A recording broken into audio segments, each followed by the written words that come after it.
We have the idea that the apology itself, just the words, uh, make things better, Hmm. and it may soothe things a little bit, but it doesn't really change the dynamic. We teach our children to say, "I'm sorry," but we don't teach them to really apologize. Exactly. They think that as they get older, that just saying the words to somebody should make it magically okay. Everything's all right, Hmm. and no, no, no. People carry a lot more than that with them, and those just the words "I'm sorry," again, they don't heal anything either. Our true character comes through our actions, and if we're truly sorry, if we're truly Hmm. regretful and repentant for anything that we've done to hurt another person, then that's going to be shown through our actions, and that's the ultimate sign of uh, a true apology.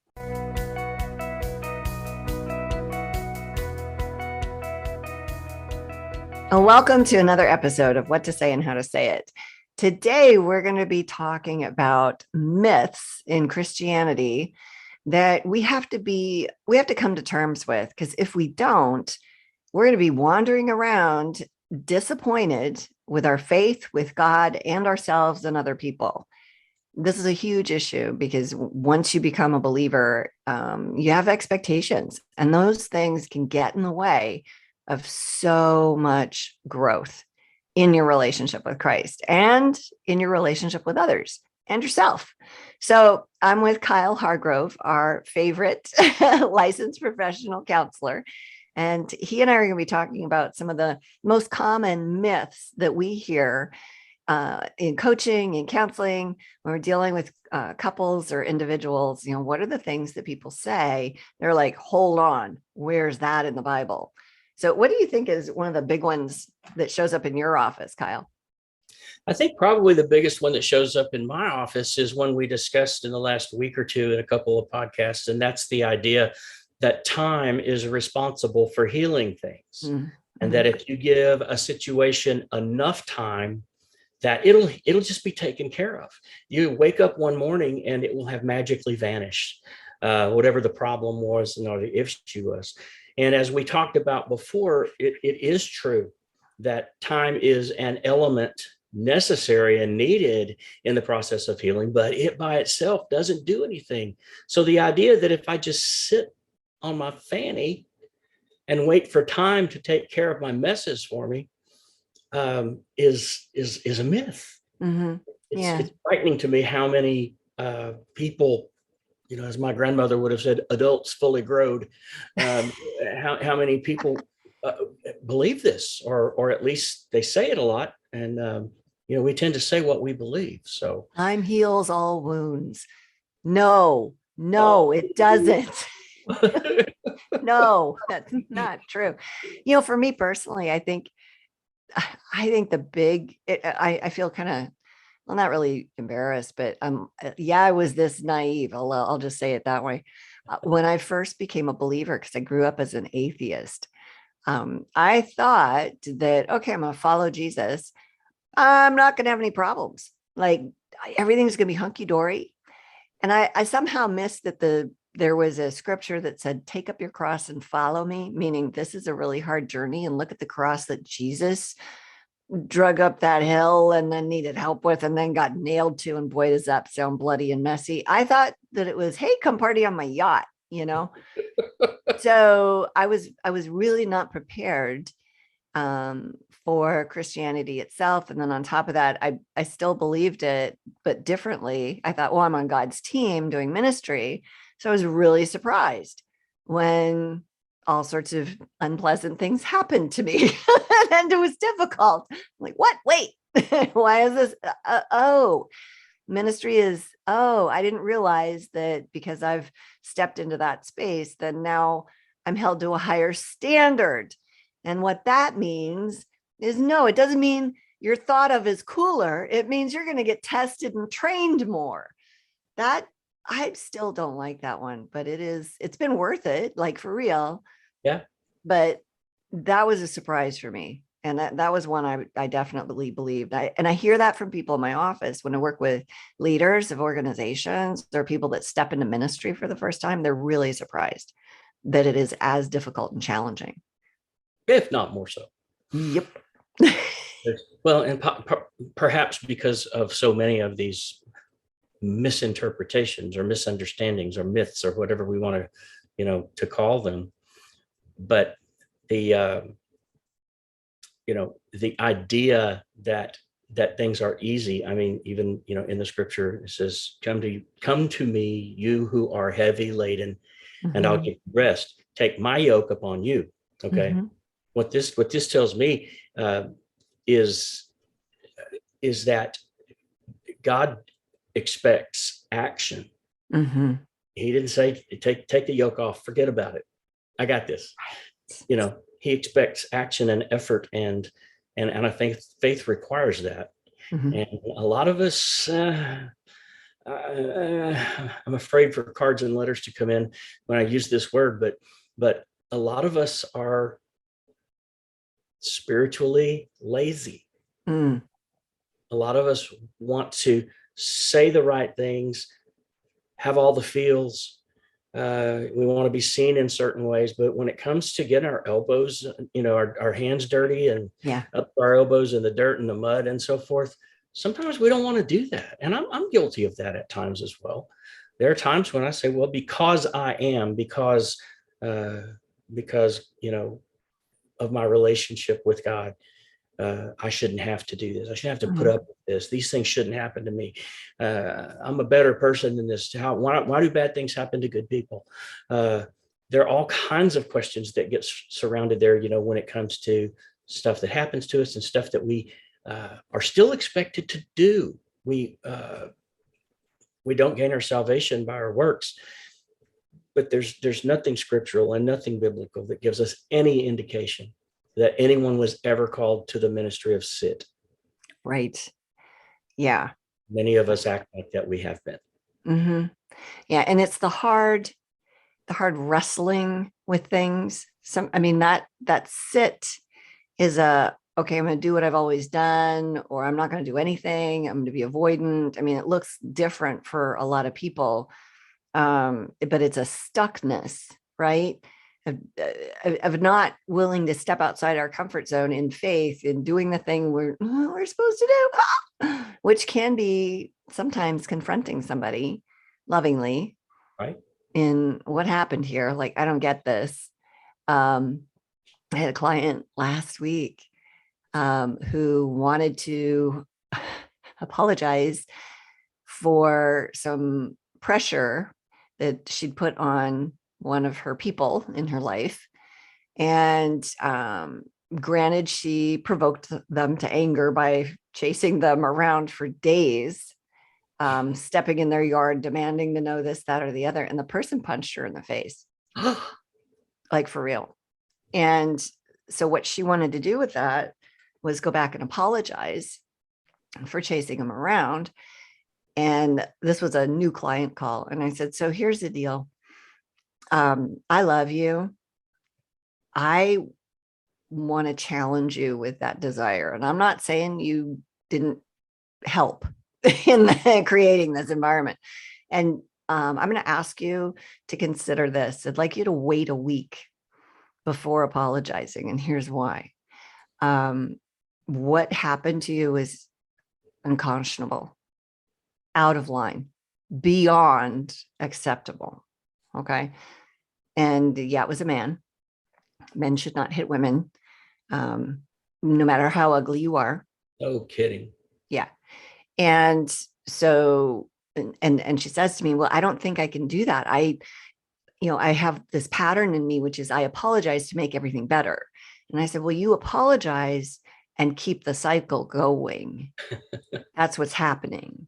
So if you want to work with me, if you're going to be somebody that I take on as a client, I need to know that you've got it within you to wrestle with whatever it is in you that's going to go apologize to somebody that just punched you in the face. Can you wait a week? Can you wrestle through the discomfort and the shame and the guilt? And it's going to be hard. Can you do that for a week? She's like, I don't know. I said, well, text me, let me know. I'll hold the spot. But, you know, but, and I get that because as a kid, I can remember, and I was wired just really, really sensitively. So if anybody was upset with me ever over anything, even if I hadn't done anything wrong, I just couldn't handle it.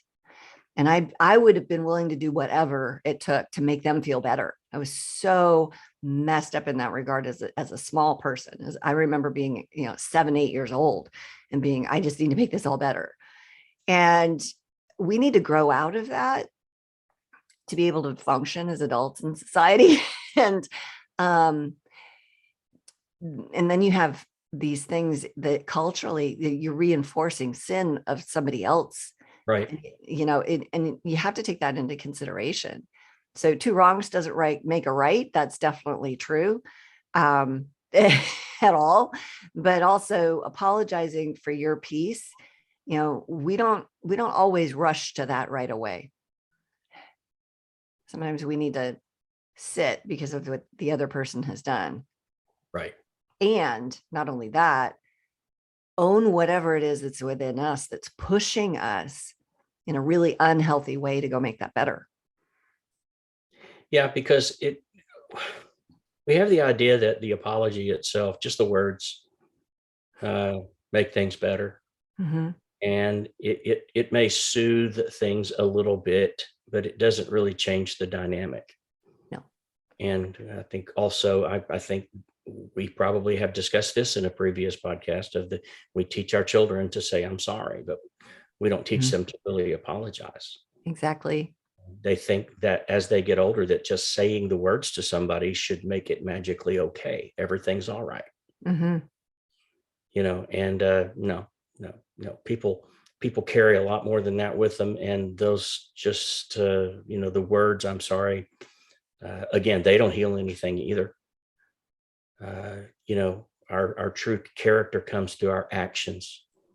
And if we're truly sorry, if we're truly Mm-hmm. regretful and repentant for anything that we've done to hurt another person, then that's going to be shown through our actions. And that's the ultimate sign of a true apology. Yeah, no, that is absolutely spot on. Yep. Yeah, that's one of those times where you go, time. Is there evidence of changed behavior, of repentance? Because that's turning from what you're doing in the past and showing up differently, which matters. And I have many times in the almost 3 decades that I've worked with counseling people, encourage them the same way that you did. Slow down. I know this is a dynamic situation. It's something that you can't get off your mind or your heart, but let's slow down and talk through this first, because to begin with, forgiveness is more often than not a process. Oh yeah. It's not an immediate event. And you really want to think carefully about how you want to walk through that process and what your role needs to be in it, rather than just jumping right in and blathering about how sorry you are and you'll never do this again. And I know that it hurts you, and all that's important. Don't get me wrong. But if you want to put it together in a package, that means I'm going to be, I'm hoping to be forgiven by the individual that I hurt. But I have to understand that the relationship will be different. Mm-hmm. It may not quite be the same as it was before, if that individual is intelligent about it. Well, and that's one of those myths too, I think, is if I say I'm sorry, it's all better. Or if I forgive them, or if they forgive me, then it's all better. And that takes out the piece of truth, which is trust that's been damaged needs to heal. Exactly. Which shows up through behavior change. Which takes time. Yep. Yeah, so we're right back to that again. Well, I think, we realize that, or at least we have a sense that time is a non-renewable resource. We don't have an infinite amount of it. And so I think we feel the need not only to not feel bad anymore or to feel better as quickly as we can, but we feel the need to get it done quickly so we can get on about life because Mhm. it's running on by. Well, and there's a lot of myths around feeling bad in Christendom. Like, I'm a Christian, therefore I should never feel bad. I have the joy, joy, joy, joy down in my heart, the love of Jesus down in my heart, so I'm supposed to be all the time just, oh, my dad died. I'm supposed to be joyous because he's in heaven. No, it's okay to grieve. Like, it's okay to miss your dad or your whoever, your dog, whatever. It's okay. I mean, Jesus wept over Lazarus, who he then healed. Like, so I think that's a beautiful example for us to be okay with. I'm going to have a feeling, and that's okay. That's normal. I don't have to pretend to be something I'm not. So what other myths do you run into? Um, that feelings are bad, that negative feelings are bad, and I should avoid them. Mm. That I should not learn to accept my role in a particular situation that's brought out negative feelings, and that if what I'm feeling is normal and natural, why not get to know it a little bit? Why not lean into it and embrace it and learn what causes it and see how I can restructure some parts of my life to see that I don't go back into situations where that feeling is like, or that emotion is likely to be present. Doesn't mean it'll never happen again, but I can set some boundaries that will protect me in some ways Mhm. from having to go through a bad situation, which causes, toxic emotions. And then knowing what emotions are toxic in the first place is pretty useful. Yeah. And I think Yeah. I think your average person wades knee deep in toxic emotions every day. They're just so accustomed to it, they don't realize that, and they don't understand what freedom they could experience if they didn't do that. Mm-hmm. No, that's legit right there. That's powerful. So what other myths have you run into? Um, if I have faith in God, then He'll handle everything for me. Oh, yeah. And that so often shows up in inaction and not saying anything and just waiting. I'm waiting on the Lord. Yeah. And I'm not saying you shouldn't wait on the Lord, and He will fight for you. But if you're lying to people while you're waiting, oh, I'm fine. Oh, it's no trouble. Oh, excuse me while I sin while I'm waiting. I'm for real. Yeah. Well, I think people do think that having faith means that means that they believe God will handle things for them, handle their struggles and their battles, and He'll go to battle with us. Mm-hmm. But I'm not aware of anything that says, sit back and watch, learn something. I think the true understanding of faith is that God will be right there with you. Mm-hmm. He'll go through it with you. He won't abandon you. He'll never leave you alone. Well, it's like that old joke, where the guy's on his roof and there's flooding and a boat comes by and he's like, no, no, I'm waiting on the Lord to save me. And a helicopter comes by and he's, no, no, I'm waiting on the Lord to save me. And he drowns and he gets to heaven. He's like, so how come you didn't save me? I had all this faith. And the Lord is like, dude, I sent you a boat and a helicopter. Like, Yeah. What more do you want? yeah, what do you want from me? How do you think this is supposed to work here? You got to take some action. Yeah. You got to say something, even if that is, yes, okay, thank you so much. Let me climb in your boat. Yeah. How about one that says I'm responsible for the actions and behaviors of my children who are, let's say, 15, 18, 21, 35. 30. Yeah. Yeah. Yeah. Yeah. How about There that was one? a, I think we see a lot of dysfunction that comes from parents who think that their children are their report cards. oh man, I saw leader, president of a Christian university, which will go unnamed, whose board of directors asked him to step down from leadership because his son decided he was homosexual and let everybody know. And somehow they decided that the dad was unfit for leadership. Oh, wow. Wow. Codependent much? Like, Yeah. oh, not Yeah. okay. And that, I think I see parents that are carrying this burden of guilt for things that their children have decided to pick up and run with. Mm. And they ask themselves all the time, what did I miss? Where did I go wrong? How could my child, who was raised in such and such a way with such and such parameters and beliefs and faith and good models, and yeah, all that may be true. Mm-hmm. But every individual still has this thing called free will. Yeah. Uh, and free will. Do you think that the only influence your children have had came from your home? Well, you look at the influence of social media. Yeah. I mean, there's a public school not very far from where I live, like 10 minutes from where I live, that the teachers are, they have to support these kids coming in that believe they're animals. These are high school students that are dressing up as cats, dogs. They identify as animals. I know. I know. And that's a whole other podcast. At some point, we'll have that conversation. But when we look at, okay, can we just engage in reality for a moment?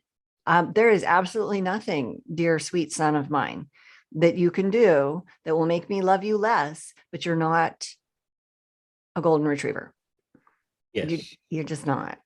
I mean, I used to play pretend when I was 6, 7, 8, 9, 10 years old. I pretended to be a horse a lot. I had the whinny down. It was really fun. But Did you do it no, for us now? no. Well, we did all of it. Mostly I was a prancing horse. But this is weird. This is getting a little weird. But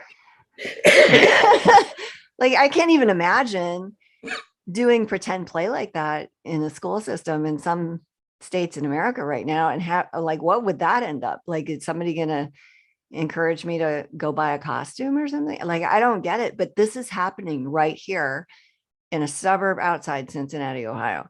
Yeah. High school, public high school. And Like, we're wow, giving okay. attention and money to it. Oh yeah. Yeah, absolutely. So I have another myth. I'm going to just totally shift gears here because we probably just lost a few listeners over those politically incorrect comments. That's a whole other discussion. But one of my myths is because I'm a Christian and I'm in ministry, I'm going to immediately be supported and encouraged. Yeah. And when I started Greater Impact, I had this naive idea that people would be supportive of what I was doing.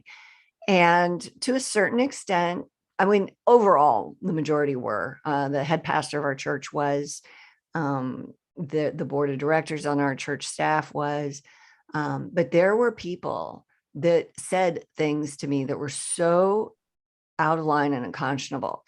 And there were things like, because you're a woman, you have no business leading a ministry. And I had a husband of one of my class members demand to see my financials. And I and I said, you know what, why don't you take that up with my husband? Because this went from me being employed at Dale Carnegie and having this really nice slush fund income, extra money, to this is now Nina's very expensive hobby ministry. So talk to my husband if you want to see my books. We're registered with the IRS. Go look there, but I'm not. And then the comment around that was, well, if you were truly a Christian organization, there would be a male leader over you. And I do believe in having pastoral leadership that influences what I say. I do believe in that. And these are people that are smarter than I am with theology and studying the Bible. I have several of those people in my life, and I have consistently done that, where I go, okay, this is what I think this means. This came up and I'm having trouble, fitting this into that. what do you think about this? And I ask the questions. I've been doing it for years, and I listen to multiple sermons from real strong theologians every single week. I don't walk away from learning in that space. But the fact that I was at the top of my org chart was a problem because of my gender. What? No. Yeah. So the myth of you're immediately whatevered. Yeah. That people are going to buy into the mission of your ministry, or just support because. it, or just, even say nice things about it. That's, how hard is that? How hard is it to be kind and respectful and nice to people? It takes a lot more effort to do what these people did, which was to go out of their way to criticize you.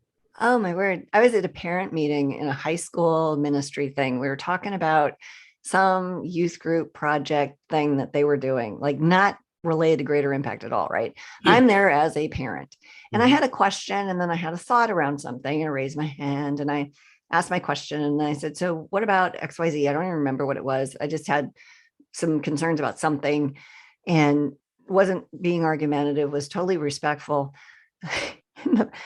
I heard from the back of the room, no. We should not be receiving influence from a woman who is not walking in alignment with Jesus Christ. And I'm like, wow. Okay. So the takeaway here is that in all areas of my life, based on our difference of theology, I now am worthless in your mind, because I mean, even if I just can't even, like, it was a really shocking thing. I just couldn't wrap my brain around the lack of support. And I even had an elder call me up one time. Is like, hey, I know we were going to do a parenting class. I'd already done a leadership class, and that was just such a challenging thing to launch there. I got so much flack because it was for men and women, right? And I had men that were working with me, that were leading with me, just like I did at Carnegie. But we were going to do this parenting class, and one of the elders called me. He's like, look, you just need to know you're going to get so much hassle because you're a woman. And I was just, oh my word, really? And I did. And and you just kind of walk through it and you deal with it. But I was expecting support, and I got lots of stuff about things that had nothing to do with any of our content. It was all about me being a girl. Like, really? I mean, I'm not even trying. And I understand some people are really rigid about, pastoral positions. And I don't even know what I think about that. I don't study it. I'm not called to that. But I'm just running a parachurch organization, a ministry, a nonprofit. And they don't want me speaking to or influencing men in any way, shape, or form. So, and here you are sitting with me on a podcast where, we're two equals doing things. You must be okay with it. I'm happy to be here and happy to do it. But just to tag along with that, about how people told you it would never do this or never be that.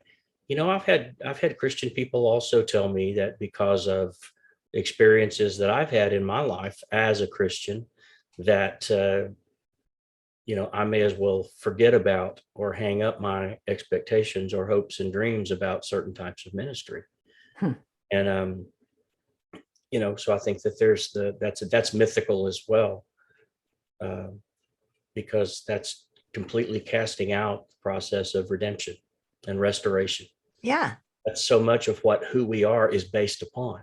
And not one of us would ever, as a friend, as a parent, as a spouse, as a leader, as a therapist and a writer and a speaker, and the things that we are, were it not for those gifts freely given to us of restoration and redemption, none of us would be able to stand in the positions that we do and do the work that we do.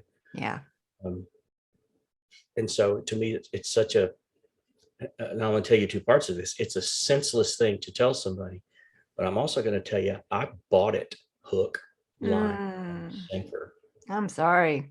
I was not at a place yet where I was beyond the regret and the guilt of my own choices and the result of some situations in my own life. So I'm struggling with that, and somebody else comes in and pounds a nail into that, And, man, I'm going to tell you, it took a long time. I'm so sorry that It happened to took a you. long time. You look at the life of Saul, who became Paul, and that frees us from all of it. Yeah. I mean, 100%. We got to get out of jail free pass right there, whatever you call that card. Because look at him. He was killing Christians. Like, I don't know that there's a more heinous sin that you could commit, you know? Well, anybody, but Yeah. yeah, that's there. If you have a voice and you want to talk about or, express your gratitude for what God's done for you in spite of yourself, in Mm-hmm. spite of circumstances, in spite of situations, in spite of sometimes just a lack of judgment or poor judgment. If you have a voice that says, I want to tell you how God brought me through and onto the other side of that, Mm-hmm. speak up. Speak up. Somebody will listen. If God gives you the voice to do it, he has somebody in line Mm-hmm. to listen to what you have to say and to have their life changed by it. No, that's good. And so many people think they need to be this perfect, pharisaical, I've got it all together thing. And that is not real Christian living. Human beings, we are a hot mess, man. And we are redeemed. We are saved. Yep. We're set free Like over and over again from we're all sorts of redeemed, stuff. save dumpster fires sometimes. That's Yeah. I think the biggest myth is that life will be easy. yeah. Follow Jesus and life will be easy, which is different than some of these other things. Like, we get surprised when life is hard, as if somehow it's not going to be now. Mhm. And there's some truth in that, because his yoke is easy, his burden is light. But that doesn't mean that life is suddenly heaven. We're still here. Yep. There's still going to be illness and death and businesses that have issues and stupid $6 a gallon gasoline. I mean, whatever. But he's with us in it. That's the point. The desire of God's heart has nothing to do with how much we do. It has to do with that he gets to spend time with his creation. The desire of his heart is relationship with us. And we're the ones that run all over the place and take everything out to, 87 degrees of Kevin Bacon or whatever. We take it out so many levels and places that it was probably never intended to be. It's not that things don't need to be done, but we put that relationship with him, I think, in the wrong place of priority. Mm-hmm. Put what we do at the top instead of who and whose we are. Right. And so that, I think that would clear up so many of these myths if we would prioritize what it means, to be one of God's chosen. And and that such a big part of that is exemplifying the character of Christ. And if we spend more time doing that instead of talking about how bad other people are, Oh yeah, we might just see a different life. We might enjoy and see parts of being alive that we've never experienced before, because that's freeing. it really is. And it creates these neural pathways in your brain that light up the joy circuits, and then you feel better and you find more of that life abundant. I'm as good a complainer as anybody, I suppose. But I don't like myself much when I'm not very good company. I don't like me when I'm doing that. And I have moments where I do it, and I sometimes I catch myself, and sometimes I don't. But most of the time, I try to. I'm addicted to endorphins and dopamine and happy hormones, right? So I want the feel goods, and you don't get those through complaint and gossip and criticism. And they don't activate any of those good things. No, not at all.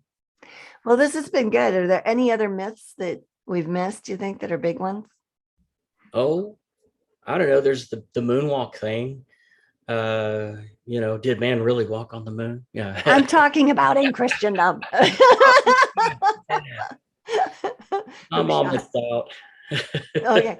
Okay. Okay. Well, I get, and people can find out more around, some of these communication things and the relationships that we have with ourselves and with other people. And so much of what we say comes out of what we believe. And so, today we tried to, I guess upset a few uh, apple carts, ways of thinking that are not useful to us, to bring in some light in a way that would help people move forward in the what to say department, because that comes out of our thoughts. What do we say? How do we say it? Comes out of what we're actually thinking about. And so if you want more on this, you can go to our website at greaterimpact.org. That's greaterimpact.org. And we've got a little PDF that you can read, and it's called 5 Tools to Stop Walking on Eggshells. So if that's a thing in your life, dude, little PDF, go read it. It'll help out.